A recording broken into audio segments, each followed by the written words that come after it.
마치 우리가 중국집에 가서 짜장면을 먹을지 짬뽕을 먹을지 짜장면 골라도 짬뽕이 생각이 안 날 수가 없어요. 제가 하고 싶은 말은 어떤 선택을 내리더라도 약간의 후회를 남길 것이라면 오히려 그냥 그 선택을 믿고 밀어붙여야 된다라는 말씀을 드리고 싶은 거예요.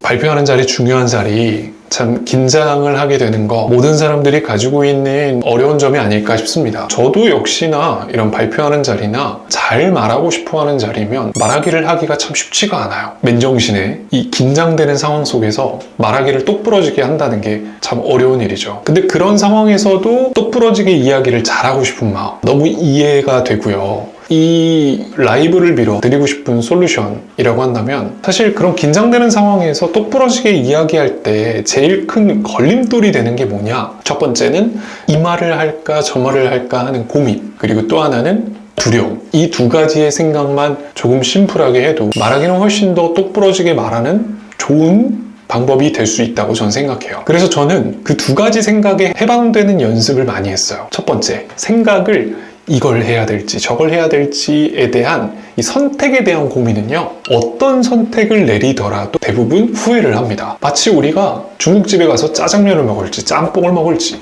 짜장면 골라도 짬뽕이 생각이 안 날 수가 없어요. 왜냐? 짜장면 먹으면 매콤한 게 땡기니까 얼큰한 국물이 생각이 안 날 수가 없단 말이에요. 짬뽕? 당연하죠. 짜장면이 생각나요. 약간 이 담백한 짜장면의 맛, 이 입을 감싸고 도는 느끼하면서도 담백한 맛 생각이 나거든요. 제가 하고 싶은 말은 어떤 선택을 내리더라도 약간의 후회를 남길 것이라면 오히려 그냥 그 선택을 믿고 밀어붙여야 된다라는 말씀을 드리고 싶은 거예요. 그러니 선택하는 힘을 좀 길렀으면 좋겠어요. 그리고 그 선택에 대해서 변명하기보다 그 선택에 대한 확실한 이유를 들어서 얘기했으면 좋겠어요.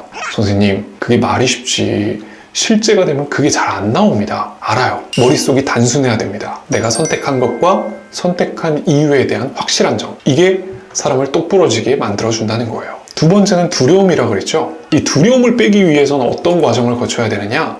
역시나 비슷한 논리일 수 있는데요, 조금 다릅니다. 두려움을 극복하는 방법, 저는 이게 즐기는 거라고 생각해요. 피할 수 없으면 즐겨라? 누구나 말하는 정답 같은 이야기를 하고 싶은 건 아닙니다. 근데 즐길 점들을 찾는 게 중요해요. 이게 핵심이에요. 피할 수 없으면 즐긴다? 즐기자! 라고만 마음 먹는 게 아니라 즐길 요만큼의 지점이라도 찾아야 된다는 거예요. 제가 예시를 많이 드는 게요, 잠실에 있는 롯데월드를 가면 정말 말도 안 되는 놀이기구가 많습니다. 이 말도 안 된다라는 건 고소공포증을 느끼고 놀이기구에 대한 두려움을 느끼시는 분들한텐 저걸 왜 돈 주고 타? 라고 생각하는 놀이기구가 많아요. 그중 대표적으로 자이로드롭이 있어요. 자이로드롭 놀이기구를 타면 그 높은 곳까지 올라갔을 때 말도 안 돼요. 너무 무서워요. 근데 그 너무 무서운 순간을 어떻게 즐겨? 근데 그걸 즐기는 방법을 옆에 있는 제 친구가 알려준 적이 있어요. 학생 때 그걸 처음 타기 시작했는데 옆에 친구가 말도 안 되는 소리를 하는 거예요. 뭐라고 했는 줄 아세요? 이 높은 데 올라가니까 롯데월드 진짜 예쁘다 라는 소리를 하는 거예요. 이게 얼마나 말이 안 됩니까? 올라가서 두려워 죽겠는데 롯데월드를 볼 이 새가 어디 있어요? 근데 그 친구가 하는 이야기를 느꼈어요. 왜냐? 학생 때는 그래도 패기로 타지 않습니까? 2번이고 3번이고 4번이고 타는데 그 놀이기구를 또 탄 거예요.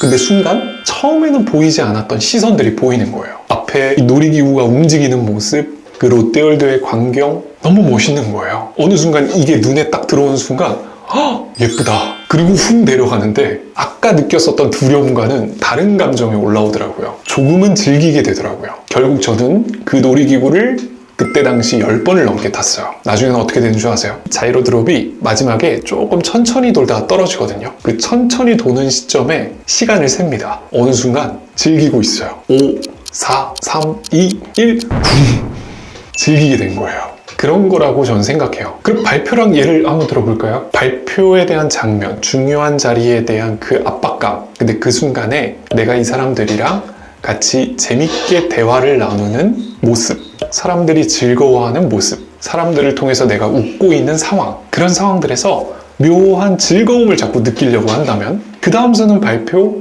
그 다음 선은 중요한 자리는 조금 다른 자리가 됩니다. 저는 그걸 믿어요. 제가 지금 그러한 발표나 중요한 자리에 서야 되는 일을 제 업으로 하고 있을 수 있는 가장 큰 이유가 그거예요. 저는 매번 중요한 자리잖아요. 왜냐면 강연을 하고 사회를 보고 한순간 한순간이 매 순간 중요하거든요.